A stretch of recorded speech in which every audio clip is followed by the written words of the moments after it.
so Secretary Azar, thank you so much for your time today.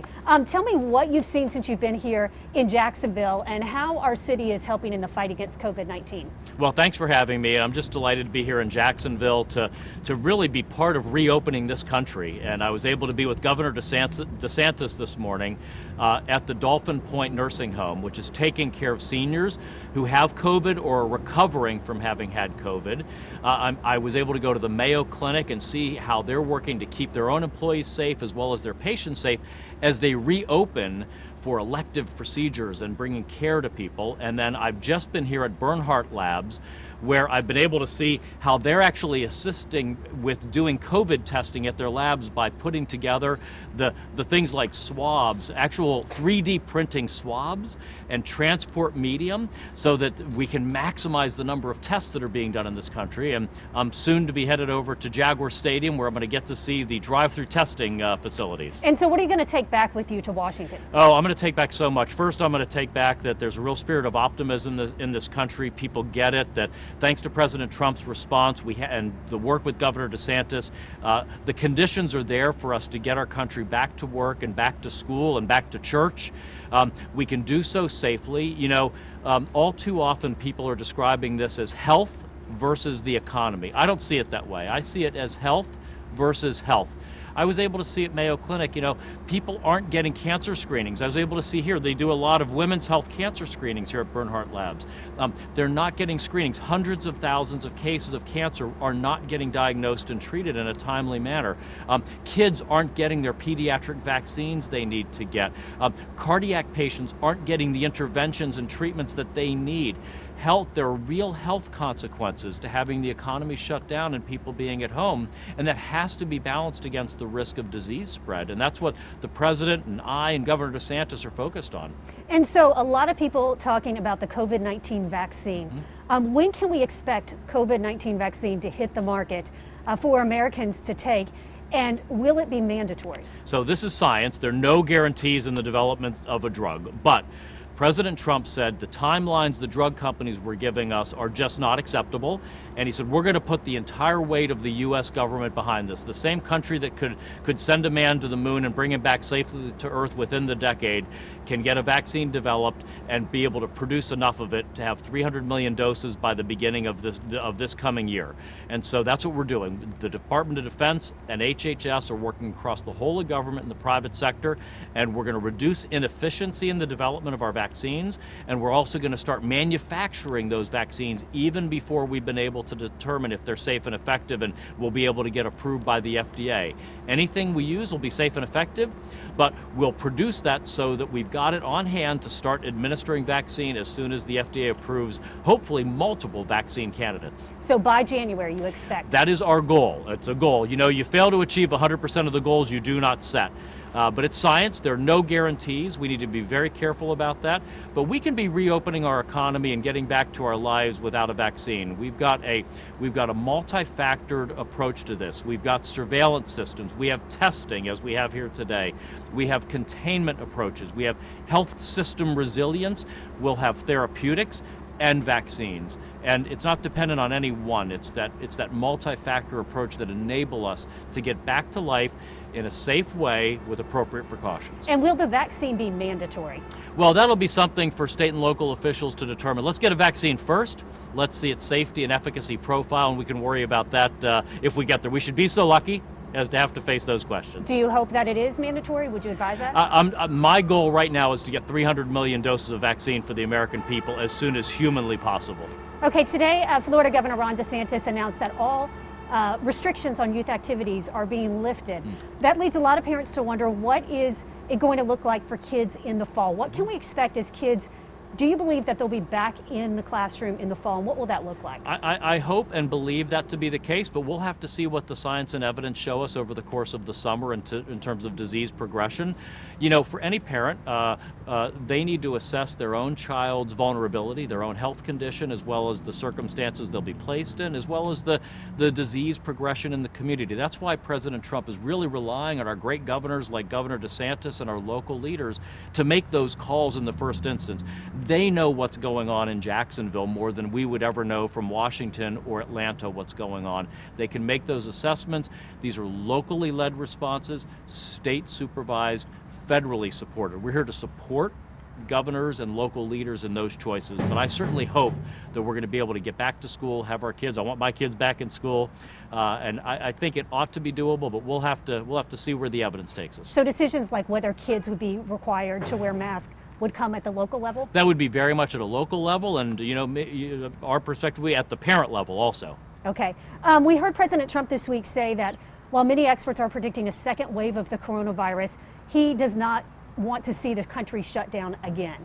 Explain the rationale behind that and if you agree with that. Well, so you do these shutdowns, the mitigation, when you have large-scale community spread. And the notion is, can you simply bring down the spread of disease by reducing movement and interaction among people?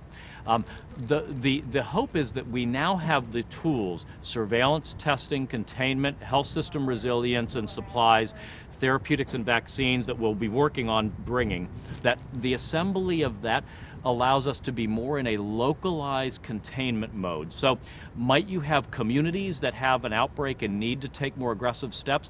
That's obviously possible, but what we would hope to avoid is national level containment measures or mitigation measures. Everyone in Florida knows that the hurricane season here starts June 1st, and I think about preparedness for hurricanes, and we have so many people we tell when a hurricane's approaching to evacuate, to go to a shelter. In light of COVID-19, what is the federal government doing to prepare for the hurricanes, and how will it look different just for the average Floridian this hurricane season? Well, first I would say, as always with hurricanes, follow the advice of your local leaders, okay? They're going to tell you what to do. They're going to know best the situation.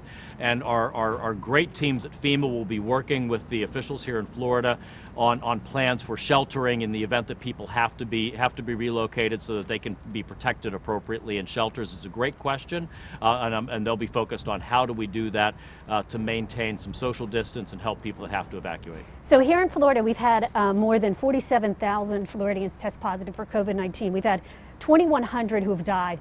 As we head into the Memorial Day weekend, what is your advice for all Floridians? Well, I'll tell you what I told the folks at the Dolphin Point Senior Living Facility this morning, which is on Memorial Day, not only am I going to be remembering our soldiers, our airmen, our sailors who've sacrificed for the American people and for our freedoms. This Memorial Day, I'm also going to be remembering our healthcare workers who are the heroes of the front lines, who put themselves at risk. That's doctors, that's nurses, it's also orderlies, it's janitors, anyone in that healthcare setting that's put themselves at risk to care for their fellow man and woman. I'm going to remember them this weekend. And talking about those on the front lines, you know, as this virus started to spread, our government, private sector was turning to other countries like China to get the PPE gear, to get things like antibiotics that we needed here in the States. Do you think it should be mandatory that our country exclusively relies on PPE gear and drugs manufactured and produced here in the United States? Well, President Trump has actually laid out an agenda just last week where we're going to have a next generation strategic stockpile where we focus on actually getting our supplies here in the United States with domestic production, because we certainly don't want to be dependent on any other country, and in particular on China in the future for our supplies. We're going to focus right now on we're building up to 90-day supply in our strategic stockpile across 100% of the products needed in the event of a pandemic. But we're going to get supplies from wherever we need to and wherever we can right now to ensure that we have adequate supplies in the event that we have further outbreaks in the fall. And has Florida turned the corner? Has our country turned the corner in the fight against COVID-19? Well, if you look at the epidemiological curves nationwide, you definitely see a decline. You see declining mortality. You see declining numbers of cases. I'm not one to declare victory or say we're turning the corner, but we do appear to be on the downside of the slope. With either plateaued or reduced cases. What we're seeing nationwide, and we see it here in Florida, are a concentration of new cases in congregate care settings, whether those would be nursing homes or prisons, meat packing facilities, places where you have people very close together. Those types of outbreaks are ones that we actually have the tools to work to test, to contain, and to protect from. I was just reading a report on the findings of a new study that said hydroxychloroquine and chloroquine together have found to increase the rate of death among those COVID COVID-19 patients and increase the risk of irregular heartbeats. What are your thoughts on hydroxychloroquine? I know President Trump says he's taking it. Are you taking it, and what do you think about that drug? Well, I'm not going to address any individual's health, what medicines they're taking, but I'll say hydroxychloroquine is a drug that's been approved for decades here in the United States for prevention of malaria, as well as now for treatment of rheumatoid arthritis and for lupus. And the way it works in the U.S. is once a drug is approved and on the market, doctors and patients can use it for what's called off-label uses. So in the judgment of the physician, they can prescribe that for unproven additional uses and indications. Now, what we're doing at the FDA and our National Institutes of Health, we're running clinical trials to gather data to determine whether hydroxychloroquine can be proven to be safe and effective. We also are doing what are called observational studies. So we're asking doctors who are using hydroxychloroquine in patients to report what they're finding and the results that they're finding into a central database so we can gather that information. But at the end of the day, these are judgments that need to be made by the doctor and the patient, informed by whatever studies and information and data are out there. And as you were talking about the race to get a COVID-19 vaccine, what's going to be done to make sure it's safe? Well, we're not going to compromise on safety and efficacy of our vaccines. So we're speeding things up in terms of development of the vaccines, but what that means is we're reducing inefficiency. So traditionally, a drug company would take their time because they're in the business to make money, so they would do a phase 1 trial. Then they'd study those results, then do a phase 2 trial, study those results, do a phase 3 trial, study those results, and then maybe decide to begin commercial scale manufacturing. We're going to reduce every day of inefficiency and delay in that development process, and we're going to do commercial manufacturing right away so that we're ready. None of that involves compromising safety or efficacy standards and approving a drug and making it available to the American people. And talk about COVID-19 testing. How reliable is it, and how accessible will it continue to be? So the testing is very accessible. The president's built a historic system for testing here in the United States. We've tested over 12 million samples. In the next couple of weeks alone, we'll test 12 million more. This system didn't exist. We did not have a national system for testing for a novel virus. We've had to build this from the ground up at great places like Bernhardt Laboratories here, but across the country. And so we now have that capability and that capacity. And part of this is connecting patients who need tests with that testing capacity, and so that's where I'm going to be going to the Jaguars Stadium next to actually see the drive-through testing being done by the National Guard and the fire department here to collect samples so people can get their testing done. And we're going to keep advancing that. It's just a true advance here that we've had on testing. Right now, what the professional experts say around the world is you want to have a 10% or less positive rate of testing. That tells you you're doing enough testing, you're not missing cases. We're now below 8%.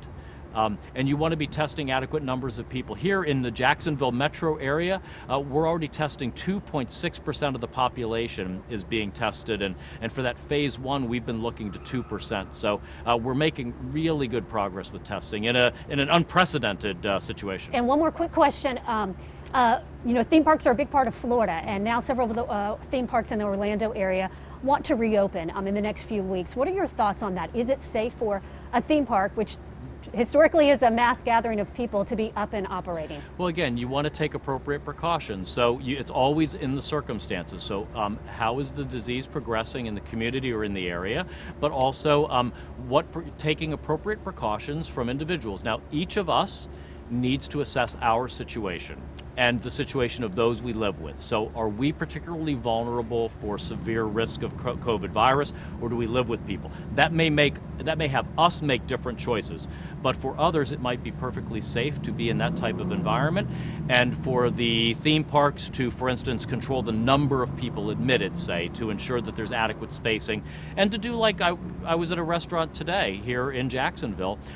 They have the red markers to show you appropriate social distancing in line and otherwise, and that can help keep us safe. We don't have to be locked into our houses, though, to be safe.